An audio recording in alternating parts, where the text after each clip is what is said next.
Assalamualaikum warahmatullahi wabarakatuh. Ibu-ibu dan bapak-bapak yang dirahmati Allah, alhamdulillah di siang hari ini kita masih diberi kesempatan untuk berjumpa dalam keadaan sehat walafiat dan dalam keadaan menunaikan ibadah puasa. Dan saya pun mohon maaf yang sebesar-besarnya atas keterlambatan saya. Tapi alhamdulillah Allah pun masih berkenan untuk menakdirkan kita berjumpa. Karenanya mari kita ungkapkan puji dan syukur kita kehadapan Allah Subhanahu wa taala atas semua limpahan rahmat, hidayah serta nikmat-nikmatnya. Alhamdulillahirrahman, alamal Quran, khalaqal insana alamahul bayan. Asyhadu alla ilaha illallahul wahidul qahar, al-azizul ghafar, mukawwirul laili ala nahar.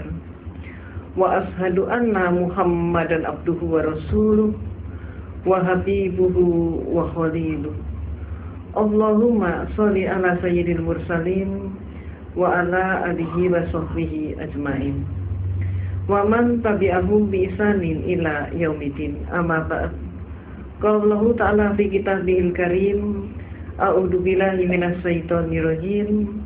Bismillahirrahmanirrahim.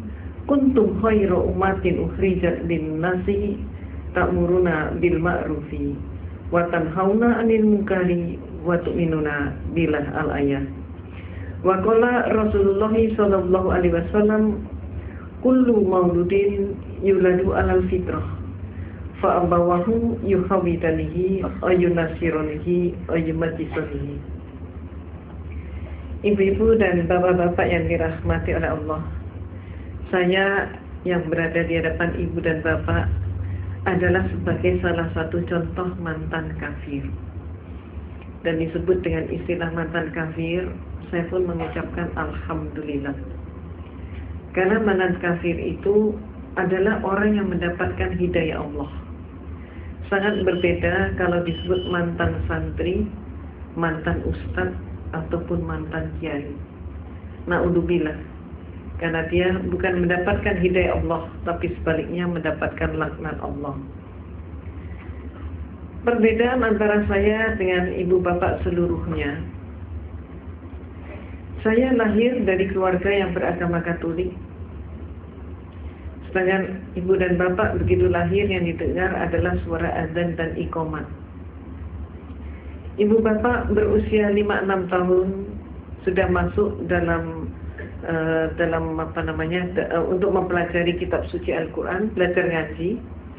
Sedangkan saya ketika umur 6 tahun saya dimasukkan Sunday School, sekolah minggu, yaitu kursus untuk mempelajari agama Kristen ataupun Katolik. Dan saya mendapatkan prioritas, yaitu menikmati Sunday School secara privat yang diberikan oleh seorang Mother Overste. Mother Overste yaitu pimpinan biara. Mengapa demikian? Antara lain dikarenakan ayah ibu saya adalah donatur terbesar gereja. Ketika kemudian saya remaja, saya masuk organisasi di gereja yang namanya Legio Maria. Legio dari kata legiun, Maria maksudnya adalah Siti Maryam binti Imran, ibu daripada Nabi Isa alaihissalam. Visi misi organisasi itu adalah mencari domba tersesat. Siapa yang dimaksudkan domba tersesat? Yang dimaksudkan domba tersesat bukan kambing-kambing yang kita potong saat Idul Adha, tapi yang dimaksudkan domba tersesat adalah siapapun orangnya yang belum Kristen. Jadi seperti seluruh daripada kita yang hadir di masjid ini, itu juga disebut sebagai domba tersesat oleh mereka. Dan inilah yang diprogram untuk dikristenkan oleh mereka. Suatu tahun berikutnya saya menjadi salah satu ketua terbesar dengan jumlah anggota terbesar di tanah air kita. Dan setelah itu saya masuk biara menjadi seorang biarawati atau suster. Ibu dan bapak, jujur-jujur saja saya tidak pernah bercita-cita menjadi seorang muslimah. Cita-cita saya menjadi seorang biarawati dan saat itu sudah tercapai.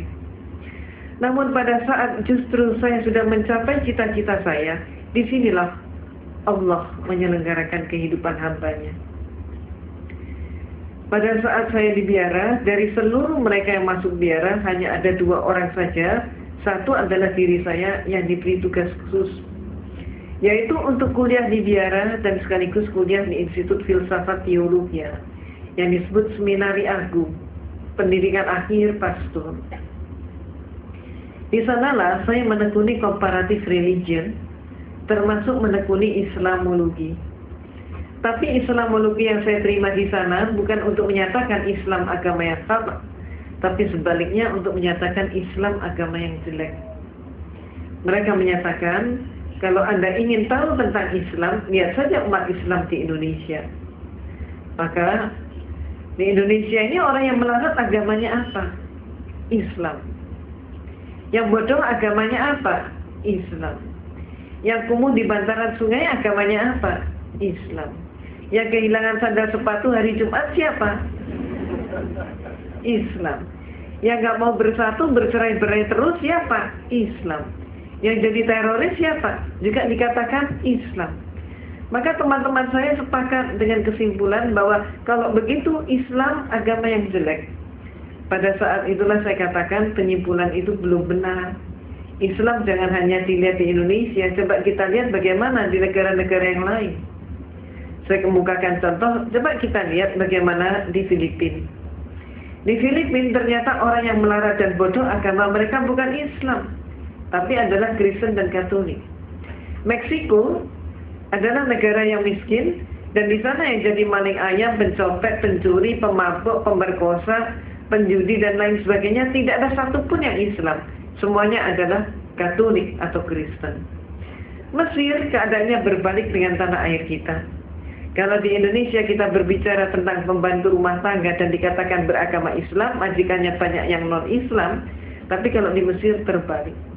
Di Mesir justru majikan beragama Islam dan pembantunya justru Kristen dan Katolik, dan selaris yang paling murah mereka datangkan dari Filipina yang beragama Katolik.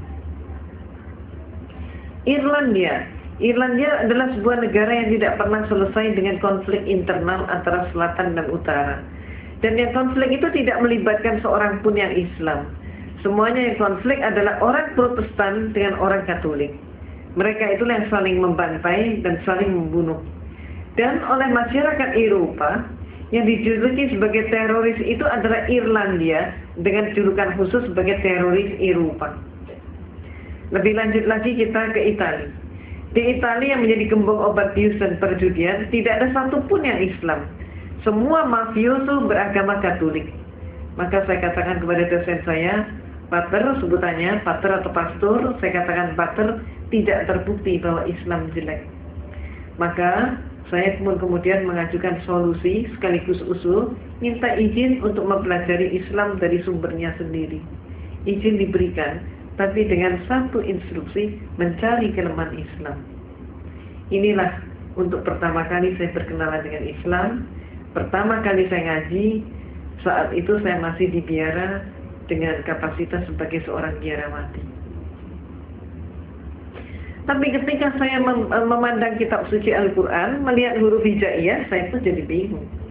Ayat ini mana yang depan, mana yang belakang, mana yang atas, mana yang bawah, bingung sekali. Saya amati bentuk hurufnya, lebih bingung lagi. Hurufnya ini kok panjang-panjang, bulat-bulat seperti cendol. Saya nggak mampu. Maka akibatnya, karena keterbatasan waktu, saya putuskan saya harus ngaji dari terjemah. Ketika pertama kali saya memegang terjemah, apa yang terjadi? Keliru juga. Ayat Allah yang saya pelajari itu bukan dari depan ke belakang, tapi kebalik dari belakang ke depan. Dan akibatnya, yang pertama kali saya pelajari adalah surat Al-Ikhlas. Qul huwallahu ahad, Allahu samad,